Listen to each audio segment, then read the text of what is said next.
If you ever wanted to make operational shutters, stick around in this video because I'm going to show you exactly how to do that. We're going to walk through building these shutters for my house here. Here is our sapele. If you guys haven't worked with sapele before, think of like white oak. It's a very extremely hardwood and very dense. And just to give you an idea of price, it's about $7 a board foot.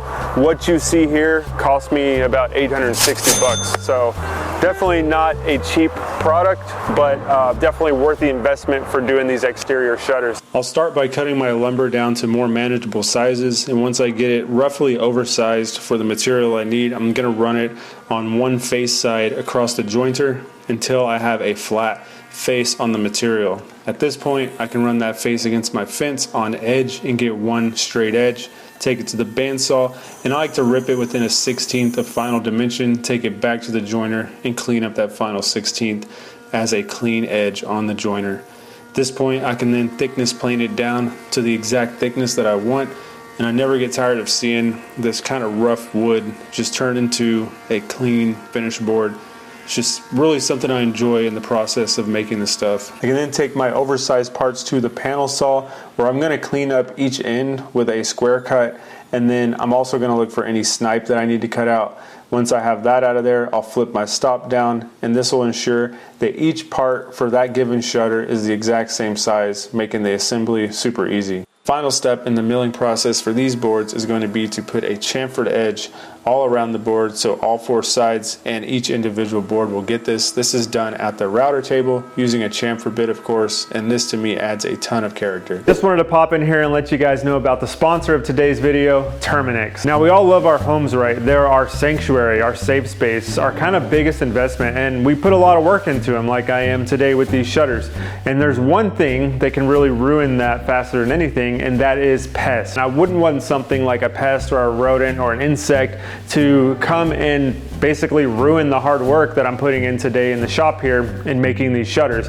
And that could easily be done by a termite or something like that, some kind of wood beetle. You just don't know. And that's why it's super important to take these preventative steps to prevent stuff like that from happening to your own house. Whether it's ants marching across your countertop, spiders making a home in your basement, or something even worse, it's a constant battle. And that's why I personally trust Terminix for my pest care needs. Today we're tackling a crucial aspect of home maintenance that often gets overlooked, and that is pest control. We've got a Terminix technician here on site taking care of my beloved home and the shutters that I build in this video so that I make sure they last a lifetime. And remember guys, it's not just about getting rid of the pests you see, it's about preventative measures, understanding common entry points and protecting your home from the unseen threats that can cause real damage. Think about it, structural damage from termites, contaminated food from rodents, even health risk from certain insects. The technicians at Terminix know where these pests love to hide, and they're trained specifically to use the proper maintenance techniques on your home, because not every home is the same, and they can get these pests handled for you in a safe manner that is safe for children, which I have, and also pets, which I also have. And the landscape is also not going to be damaged, which my wife will be extremely happy about. That's kind of her hobby and her interest. And remember guys, it's not a question of whether you need pest control or not. Every house absolutely needs it. It's just you need specific pest control for what your given area is known for as far as pests and insects and things like that. The technician explained it to me today, what this area specifically in Texas is known for, and they have nationwide technicians all across the US that can help you with your specific neighborhood and your specific region. So if you're going to use pest control, which you definitely should, I highly recommend Terminix. Give them a call or click today. I'll put a link at the very top of the description, and let's get back into this shutter build. We're going to glue this to our 3/16 plywood here, then cut it out with a jigsaw. So I've got a glue stick in my pocket like always.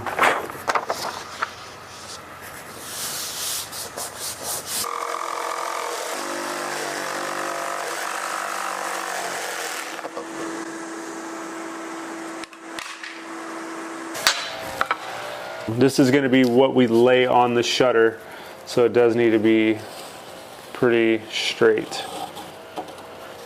We're going to trace this out, and now this has to come out.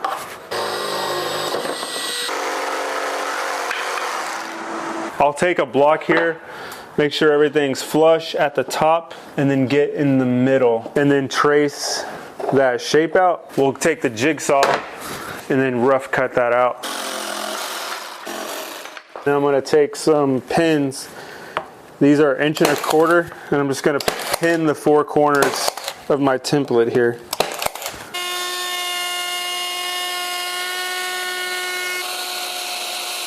So now we can go ahead and pop our template off. And now what I need to do, you can see I've removed the fence. It's not going to matter at the router because we have our bearing here that's still going to guide us around. But these are kind of awkward cuts to do because we'll flip it over here, go face down. I've got to kind of follow that shape. So I got to come in here, pull back this way. The bearing will do most of the work for me, but it's just kind of an awkward cut. But you're going to see this shape and this piece transform.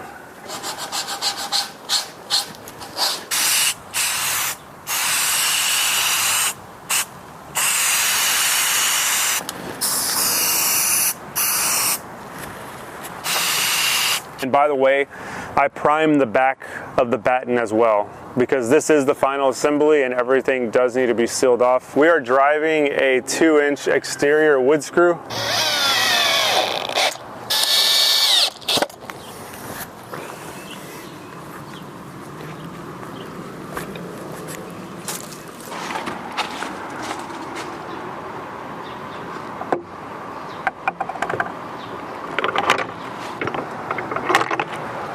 So there we have it, folks. Completely operational shutters.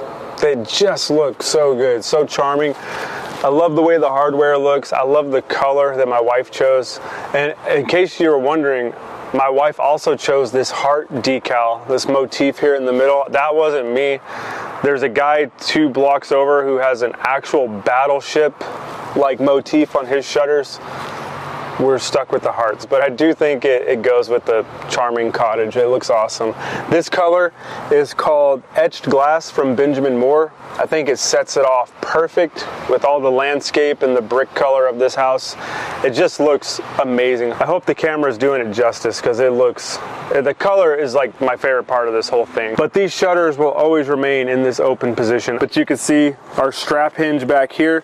So the way this works, you have this hardware that's a strap hinge and what's called a pencil. And the pencil is a piece of hardware that screws on either to the jamb or the brick molding. In this case, we did the brick molding. And it has an arm on it that the strap hinge will sit into. The strap hinge has a hole on it. So you screw the strap hinge to the back or the front of your shutter, depending on the look that you're going for. And then that piece, the pencil, gets screwed onto the brick molding in this case. And then they literally just lift on and lift off type installation. It's that simple. My last video, I was talking about shutters that were bolted on. This video, here's some actual operational ones. The shutter dogs, which are going to go right here at the bottom of the shutters, are still on the way, and those keep the shutters from blowing in the wind and acting crazy.